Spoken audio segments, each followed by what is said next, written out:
Quick video of the 2001 Ski Doo MXZ 600. I'll start it up for you.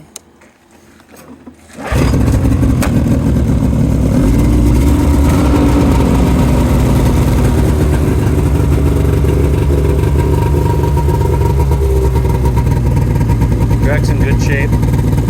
Has studs. High facts probably showing 50% wear. Taillight's not cracked.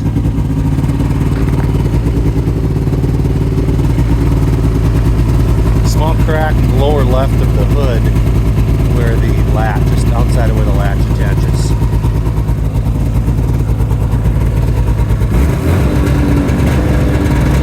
Hand warmers work. Thumb warmers work. High-low. DESS. No key required, just the tether.